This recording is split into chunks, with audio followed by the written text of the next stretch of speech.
I'm in the point of my life right now where I feel things that feels like me. That feels that I'm doing something that is based from what I like, from what I need. I'm taking currently a Bachelor of Science in Civil Engineering, and I took a break because I don't even know.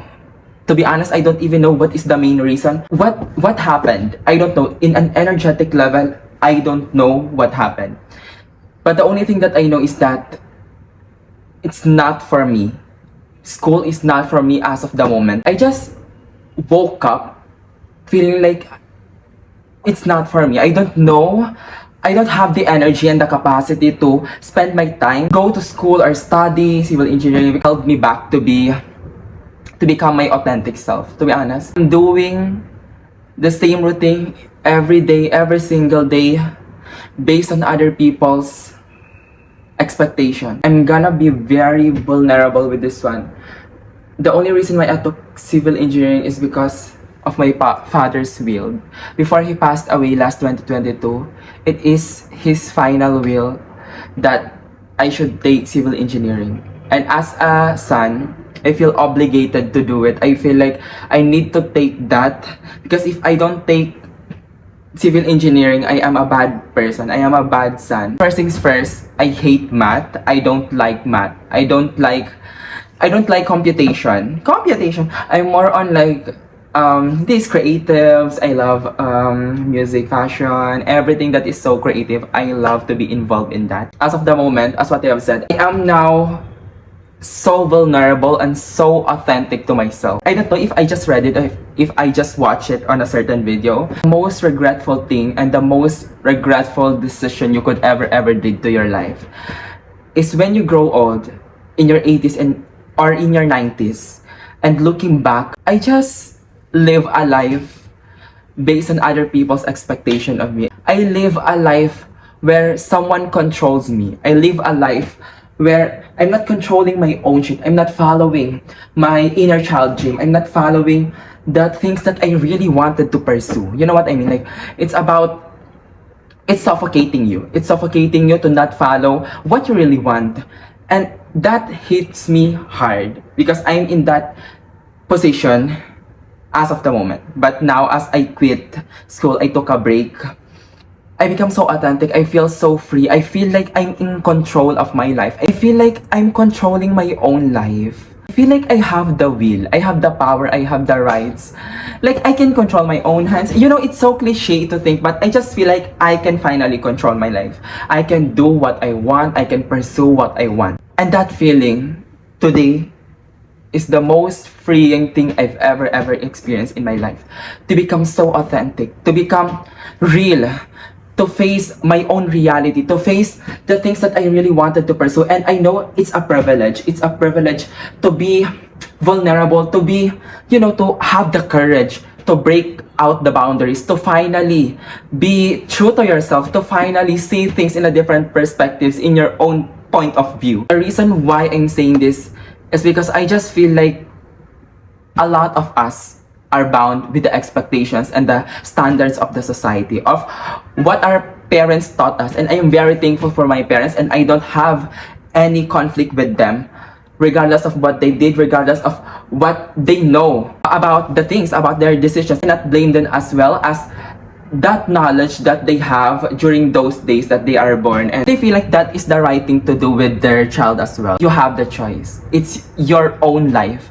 And please be real to the point that you don't have anyone to lose. You don't need to prove yourself that you are doing good, that the things that you are pursuing is something that could really hurt someone. Be authentic as possible, because it is a huge waste of time if you are pursuing something that you don't like it. You can't see yourself for it. Like, for example, you wanted to be a nurse.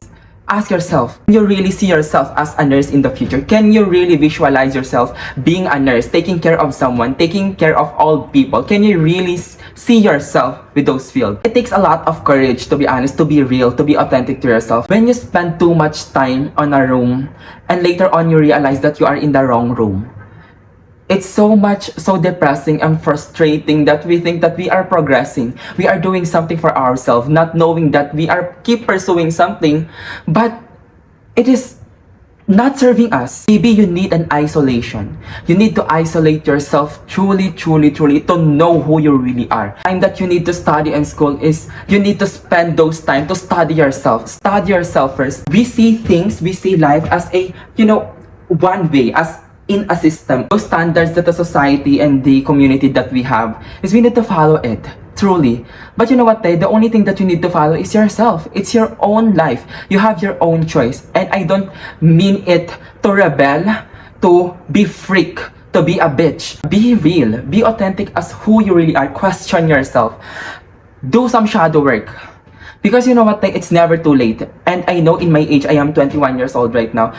And I am so thankful that I have this awakening to finally be authentic as possible. And I know maybe in the next years, maybe in the next 2 years, 3 years, this content creation that I wanted to pursue is not the thing that I wanted to pursue in those years, like 3 years, next years. It's not the thing that I wanted.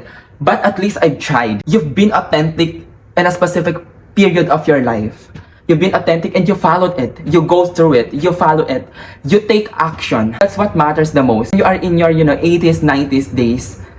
At least you can look back, wow, I really did it. Wow, I never failed myself. Maybe I failed on those days, but what's important the most is I tried. I show up for myself. I do not keep the dream that I badly wanted just in my head, but actually I did it. Actually, I put myself out there. Although it's risky, although no one knows, although no one can really understand what my vision is, at least I tried. At least I tried. Maybe right now, I don't know why I'm saying this, but maybe right now is you need to study yourself. Take your time. If you need an isolation, like go out, go to new places and reflect, do it. You need it. Because we as human beings, we are, we consume a lot of information, a lot of standards, media, news, the standard of the society, what our parents taught us, what our friends perceive us. We consume a lot of things. And with all of those barriers and distraction, we forget who we really are. We outlook and we overlook the things that we really want in our life because of those factors. And maybe it's time for you to really go back to yourself, to be grounded, to talk with yourself, to reflect one by one. Take your time to really know who you really are. You finally know what you really want in life, like what you really wanted in your life. It's like you are not worried about the outcome. What matters to you is that at least I'm doing this because it feels good. My soul feels like I'm fulfilled. I'm happy. I'm free. You know what I mean? I'm not saying this that you need to figure out this, you need to do this, you need to do this. No. We made mistakes and there is no assurance in life. The only constant is change. And as what I've said earlier, maybe that right now that this content creation that I really wanted to pursue is not the thing that I wanted to, pursue in the next few years, months, whatever. But what's important is at least we tried. At least we became so authentic to ourselves. It's our first time live in this world. And do not expect to know everything. Do not expect to figure out everything. And I know that there's a lot of circumstances like financial barriers. You need to finish school to find job, to earn money like that. Do it. But do it as authentic as possible. You keep pursuing things that doesn't fulfill you, doesn't serve your soul. You are like running the game in a wrong game. Like it's useless. No, it's not useless. There's no useless thing, but it can be the greatest lesson that you could ever imagine. Like example, me, I took civil engineering. When the time goes on, it became the biggest lesson in my life that it is not for me. But what's important is at least I tried. At least now I know what I really want in life. So right now, I want you to take your time to even isolate, like sit with yourself, talk with yourself, reflect with yourself, sit with your thoughts, be authentic as possible. Maybe those questions that you really wanted to be answered, you are the only one who can answer it. Sit with yourself, talk with yourself, and let yourself figure out. Let yourself know, because it is your life.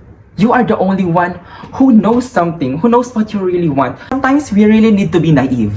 We really need to not be so smart. When we become so smarter and, rational, logical, it makes life so complicated. We make life so complicated. Even the smallest decision, we make it so complicated. So maybe, it's time for you to be naive. Be really the childish you. Be authentic as possible. Just be yourself. And I don't know what it means to be yourself, but ask yourself. Ask yourself. Be authentic as possible. I don't know where this message, I don't know how this gonna end up, but if you need isolation, do it. Do it. Isolation, in my case, is one of the best things that I've ever did. Although I lost friends, yes, it's part of the process, but at least what's important is you know yourself. You know who you really are. And you might lose someone, you might lost interest with, all of those things, but at least now is you are whole. Now you know something within you that you never figured out before. So yeah, that's all. And this is so random. See you in the next video. Bye. Love you all.